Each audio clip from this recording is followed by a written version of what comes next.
Hello and welcome to the Zone Coverage Podcast. My name is Ben Palmer and this is episode 1. Today we will be talking about the NBA playoffs, last night's games, the Toronto Raptors versus the Philadelphia 76ers. Sixers won by 5 points, 94 to 89.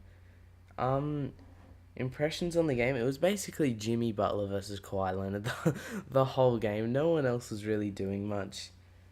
Who else? Who did well? Kyle Lowry got 25 and 5. That was a classic Kyle Lowry game. Um, Pascal did alright with 21 for the Raptors, but for Philly, no one really performed that well. I did think James Ennis was a great player off the bench. He got 13 points. Also Greg Monroe. For backup for Embiid, he did really well as well. He got 10 points and 5 rebounds, but they were crucial as well because the Sixers were up by 18 at one point, I think, and then in the third quarter, at the start of the third quarter, just completely fell apart. Kawhi got 35. He was starting to dominate in the fourth quarter, but Jimmy came up big for the Sixers. He got 30 and 10. He scored 12 in the fourth. And then it was also the Blazers and Nuggets. The Nuggets even though the Nuggets are the second seed, they kind of upset the Blazers. I'm pretty sure about 90% of people are expecting the Blazers to absolutely destroy them. Damn, Damian Lillard did score 39 points. Enes Kanter scored 26. How did they lose? Nikola Jokic played really well. He scored 37, 9, and 6. I'm just a little confused. CJ McCollum only had 16, but that's still alright. I guess Rodney Hood scored 17. What happened? I didn't watch much of that game. I watched the whole of the Sixers game. And as today, I'm pretty sure, Vince Carter announced that he is coming back for his 22nd season. The only player in NBA history to play for 4 decades. How cool is that? He still at the age of, how old is he? 42? And he can still dunk like that? That's insane. And in other news, the top selling jerseys came out about a week ago. LeBron was obviously number 1. Stephen Curry was number 2. Kyrie Irving was number 3. I thought Giannis would have been 2, to be honest. Joel Embiid was 5. Harden was 6. Russell Westbrook was 7. Honestly, I expected Russell Westbrook to not. I thought Paul George would have sold more than Russell Westbrook. Jimmy Butler was 8, which I was super surprised about. Kevin Durant was only 9. I thought he was going to be way higher. And Ben Simmons was 10. It goes up to 15 as Luka Doncic was 11 after Ben Simmons. Paul George was 12. Leonard was 3rd. I honestly thought he was going to be top 5. Going to a new team and all. Derrick Rose was 14, the Timberwolves jersey. And obviously Dwayne Wade at 15. Expected Durant to be a lot higher. Honestly, I did expect Giannis to be 2 over Curry instead of 4. Kyrie, yeah, everyone likes Kyrie because how flashy of a player he is. So I would have got that he was top 5. I didn't expect Joel Embiid to be so high at 5. Joel Embiid's usually pretty hated. James Harden 6. I've got a James Harden jersey. He does alright. I like his jersey. It's all about the logos of the jersey. Philly has 3 in the top 10.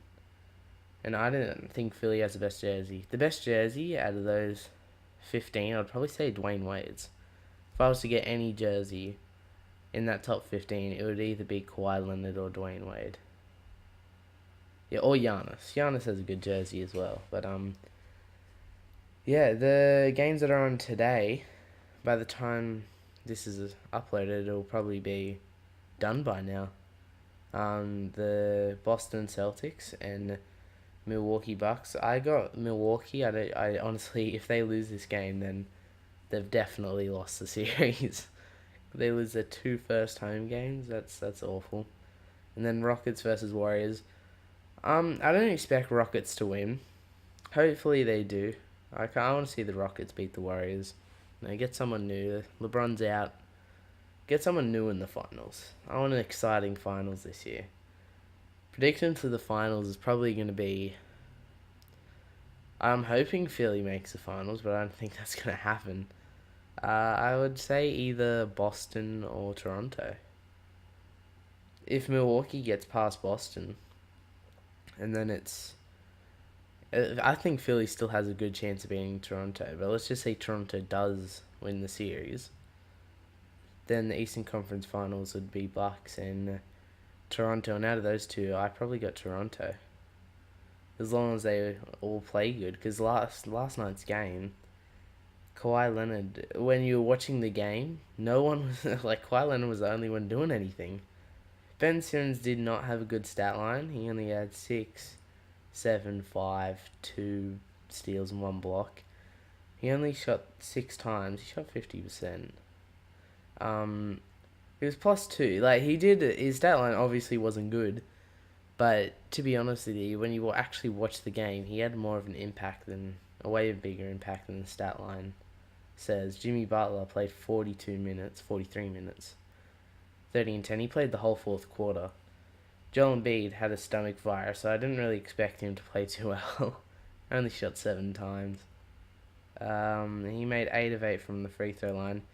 When Gasol plays really good defense on Joel Embiid, yeah, he plays super good defense. Serge Ibaka, I honestly thought Serge Ibaka would play better against Joel Embiid.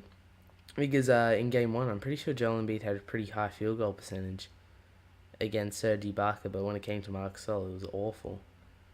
JJ Redick didn't play too well. Again, James Ennis was outstanding. He came up with some big shots.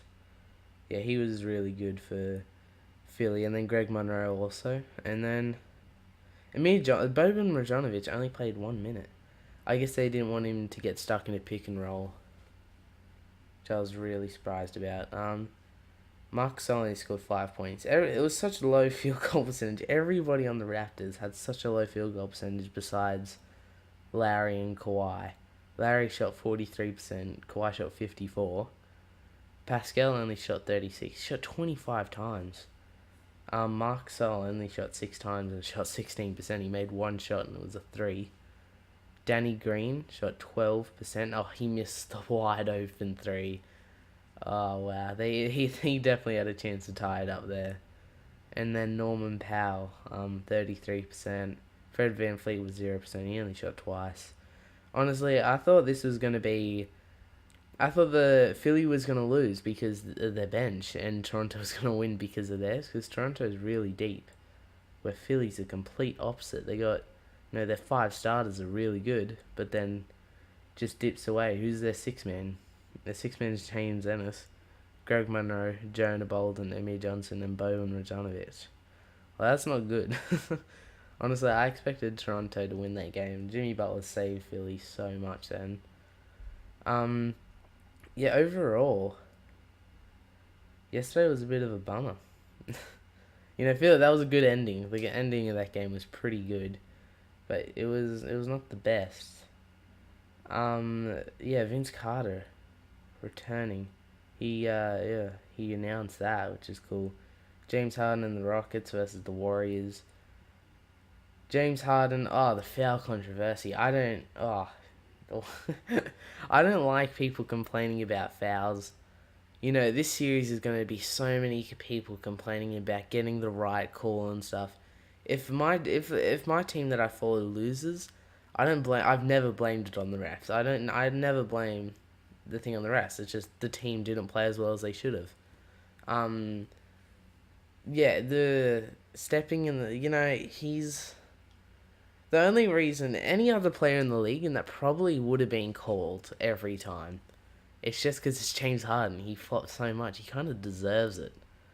Just because of the fact that, well, he gets it so much. He's getting payback. I know it's risking an injury, and when people are like, why does he flop? He doesn't even get touched. Because if he does land, he's landing on someone else's foot. He could break his ankle or something. A bad injury can happen, so that's why he instantly falls to the ground. Yeah, what? Milwaukee versus Boston. That's a tough one. This game could either go. I think Giannis is going to come out, and it's either Giannis comes out and absolutely dominates, or Giannis just plays exactly like he did last game, and just gets destroyed by Al Horford. That's really what it boils down to. What's going to happen first? It was. I really don't like the complaining.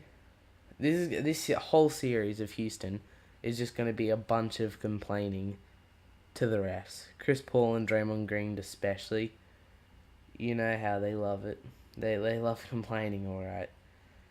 There's this Athlon Sports website posted 20 best NBA throwback jerseys ever. It came out January 17th this year. Toronto Raptors jerseys, the Vince Carter Toronto Raptors, the purple ones, those were good. Those are the best. The New York Nets ones, the Dr. J ones. Yeah, these were Chicago Bulls. I'm not sure about Chicago. I don't really like Chicago's jerseys. Or the Timberwolves jerseys. They're really not. They're not. They don't do anything for me. I really don't like them. They. It was the Hoops Hype also posted NBA Free Agency 2019, the top players. They went from, I'm not sure how many players they did. How many did they do? They went all the way down. Wow, this is long. Where'd they go to? They went to 80. I'm not sure when this was released, but they have Wilson Chandler. This has to be before the Tobias Harris trade, because Wilson Chandler's listed as the 76ers at 80. Let's just skip down to 30 or so. So yeah, we'll go 30. That's when all the good players start to come in. Derrick Rose at 30. Very good. He had a great season. He scored 50 points. That was really emotional. That was super emotional game. He was crying big time. Ricky Rubio above Derrick Rose. Yeah, no. It says Ricky Rubio above Derrick Rose. I don't know about that. Derrick Rose averages 18 for 37% from 3, which is a big improvement. Ricky Rubio averaged 12 and 6 with 1.3 steals. Derrick Rose. I would way rather have Derrick Rose than Ricky Rubio. Rudy Gay. But Derrick Rose should be the next couple of Rudy Gay, Thaddeus Young, Marcus Morris, Harrison Barnes. Yeah, that goes all the way down to 25. Derrick Rose should be. I want to put Derrick Rose at 25. Derrick Rose should be above Harrison Barnes, I reckon. Then 24 is JJ Redick. JJ Redick, and then Danny Green is next. There's no way. JJ Redick is a better player than Danny Green. That's facts. Danny Green only averages 10 points. JJ Redick averages 18 on that starting lineup for Philly again. They average like 70 something points, just that starting lineup. Goran Dragic at 22, he had a disappointing season. He only scored 13, 3 rebounds and 4 assists a game. He had a very disappointing season. He was an all-star last year somehow. Somehow, of all people, Goran Dragic became an all-star. Above Ben Simmons. Paul Millsap at 21. 12-7 and a steal a game. He's one of those players where the stat sheet doesn't show up, but when you watch the game, he's a lot better. Nikola Mirotic, he had a great season. He averaged 15, 7. He was a great 3-point shooter to pair with Giannis. Malcolm Brogdon, that's at 19. Milwaukee has a lot of free agents. Well, they need to pick these guys back up if they want a chance next year. Malcolm Brogdon, 15, 3, and 42% from 3-point range. That's pretty good. And then DeAndre Jordan at 18. He averaged 11 and 13. He's still pretty good. DeAndre Jordan's underrated. He averages 13 rebounds a game. Brook Lopez at 17, another buck. 12 points. He's a great 3-point shooter. 36 from deep. He's probably the best 3-point shooting center in the league. Bojan Bogdanovic, 18 a game. Another great 3-point shooter for the Pacers. Marc Gasol, another good 3-point shooter. He hasn't had the best season. 13 and 8. 4 assists is alright, but he's a great defensive center. Perfect for the Raptors. He's perfect for what the Raptors need. 14 is Al Horford. I would put the next couple Julius Randle. I would put Al Horford above Julius Randle. Oh, wait, no, I won't. I just looked at Julius Randle's stats. Damn, I didn't know he had that good of a season. 21, 9, and 3, and he's a great defensive player. You know, he's really good. DeMarcus Cousins at 12. Okay, so we're starting to get into the All-Stars. Nikola Vucevic did not show up in the first round one little bit. Again, Marc Gasol absolutely dominating him. Chris Middleton at 10. Kristaps. I'm not sure. Yeah, Kristaps is at 9. Tobias Harris is at 8. Harris, I would probably put Kristaps above Harris. If you get Kristaps and he's actually the same as he was before the injury, yeah, he's definitely above Tobias Harris, but you don't know if he is going to be. Tobias Harris, D'Angelo Russell at 7. Yeah, D'Angelo Russell's a free agent. Wow, he could leave. You never know. Jimmy Butler at 6. He played super well for Philly last night. They would have got destroyed if he wasn't playing. Klay Thompson at 5. Yeah, I'd probably put D'Angelo Russell and Jimmy Butler ahead of him. Kemba at 4. Kemba needs to get off that team. Yeah, he really needs to get off that team. Kyrie Irving at 3. Kawhi Leonard at 2. And obviously Kevin Durant at 1. Wow, this is a great free. I didn't realize how many All-Stars were in this free agency. This is going to be a great off-season. Stephen A. Smith just released, as I'm seeing on Instagram right now, just released his award predictions. No way. I'm pretty sure it was pretty spot on. Yeah, it was definitely pretty spot on. Okay, so what was it? It was James Harden. He had James Harden MVP. I'd probably put Giannis over Harden, just because of the defensive aspect for Harden. Most improved, Pascal Siakam, easily. Maybe D'Angelo Russell, but that seems pretty spot on. Rookie of the Year is Luka Doncic. I don't know about that. Yeah, Luka Doncic is. I was about to say Trae Young, but Luka Doncic is better all around, and he's a lot better defender as well. 6th man is Lou Williams. Lou Williams, obviously, he had an amazing first round. Obviously, 6th man of the year. Defensive player of the year is Rudy Gobert. That is that's interesting. I'm not sure about that one. Defensive player of the year there hasn't been anyone like, wow, he's easily defensive player of the year this year. I thought Giannis maybe. Giannis isn't defensive player of the year, but he maybe Miles Turner. I'm not sure. Defensive player of the year is a tough one, and obviously I agree with this one. Coach of the year Mike Budenholzer. He had a great year for Milwaukee. He probably still would have played. He probably still would have played the same without him. I don't know, but they surrounded great players with Giannis. They couldn't have surrounded better players with Giannis. Just 3-point shooting, great role players. Yeah, they couldn't have surrounded him with any better players. And that'll do it for this episode 1 of podcasts. This is on YouTube and SoundCloud. Thank you for listening to this podcast, and I'll probably be doing one sometime over the next couple of days, and I'll talk to you guys next time.